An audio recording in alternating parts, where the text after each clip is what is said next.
Today I'm going to be going over an email a subscriber sent me, and they wanted me to go over their email template they're using to reach out to suppliers. Now, I'm not going to be giving you guys an exact template to use because everyone would use it, but I will be going over some mistakes this person could make so you can apply it to your own email template. And I'm going to be going over the pros and cons when reaching out via email. So let's go ahead and get right to it.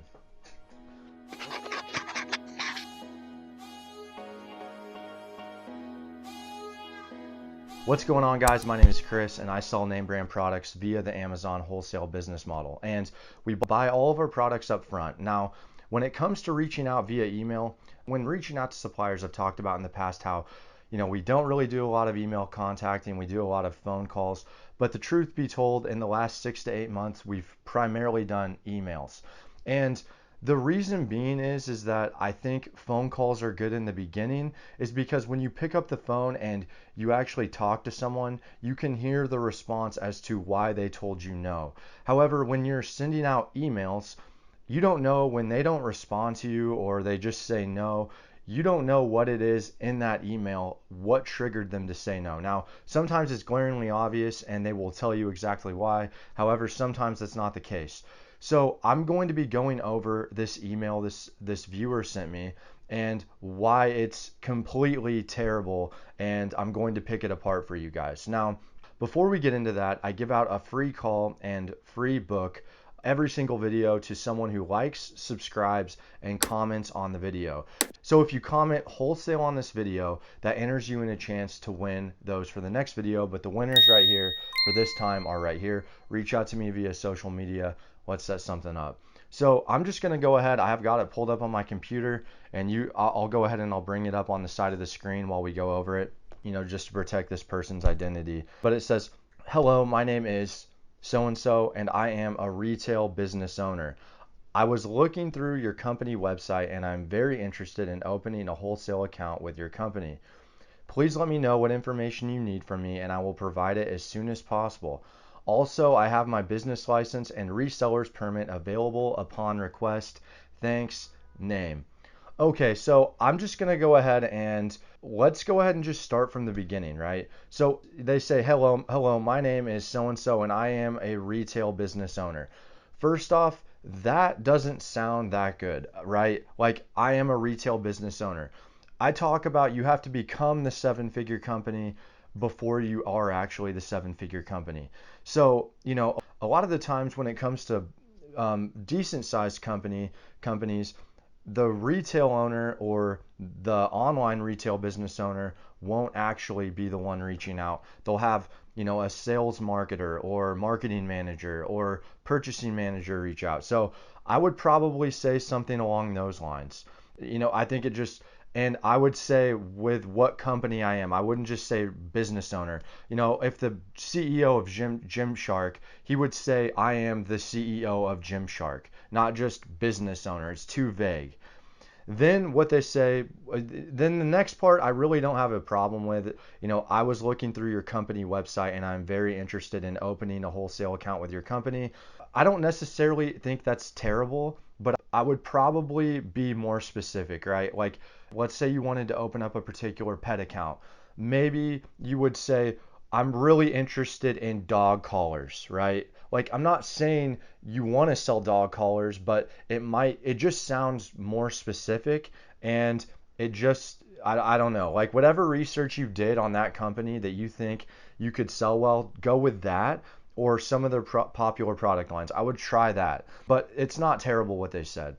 The next thing they say is please let me know what information you need from me and I will provide it as soon as possible. Okay, so I've talked about this in my last videos, right? You want to get to a person that actually is incentivized to give you sales, okay? So think about it like this. There are gatekeepers. In any sales position, you're going to learn this sales 101. There are gatekeepers in any business. The goal is to get past the gatekeeper as soon as possible. So odds are whoever you're sending this to, from wherever you're sending it, there's probably a gatekeeper involved. So by this, if you think about it as like hot potato, right? Like, you're trying to pass that potato to the person who can do something with it. please let me know what information you need. You're still leaving it in their hands, okay? You're asking that person, what information do you need? I would ask, can I speak to someone in my area that actually is a rep or something along those lines? One, it's getting you out of the gatekeeper's hands, and two, it's getting you into someone who is actually incentivized to sell to you, right? We don't want to sell to them, as we want them to sell to us, okay? There are two last parts with this email. Is number one is, also I have my business license and reseller's permit available upon request. That's common sense. Like, why would you say that? Okay?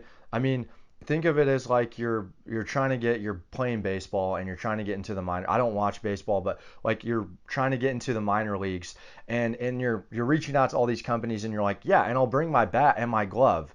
It's common sense. You have to play baseball with a bat and a glove. So that's just common sense. They're going to ask that from you. Let them ask that from you. Like, don't bring that up. It just sounds very unprofessional, and it sounds like you've never done business before. And then lastly, and this is more common sense, but I'm gonna touch on it anyways. He just says thanks and then his name. You need a full-blown professional email signature. If you look up just Google professional email signature, or if you've ever been in any kind of corporate environment, right? Or if you were let's say you were even at a basic retail job, your manager probably had to have one of these, where it's just your name, your position, your company, phone number, website, all that stuff. Just, maybe a logo in there. It doesn't have to be a lot, but when you just say thanks and your name, it just doesn't look professional. So my guess is looking at this email, they probably didn't have a very good success rate. You could probably reach out to 500 suppliers and get very little success rate. I get people all the time and they're like, Kris, I can't get any responses back. Well, if you're reaching out to enough suppliers, it's probably not the supplier's fault. It's probably your email template just sucks.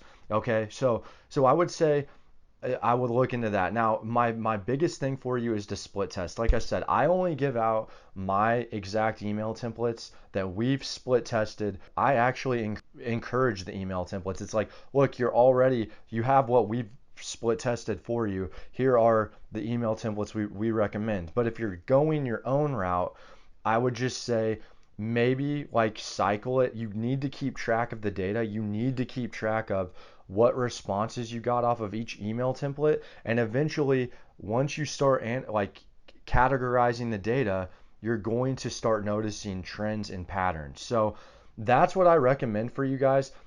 Email templates are highly effective, but you just have to make sure you're wording everything right. So hopefully you found a lot of value in this video. If you did, be sure to like and subscribe. Stay tuned to the next one. Very beginner friendly and revolving around capital in your business.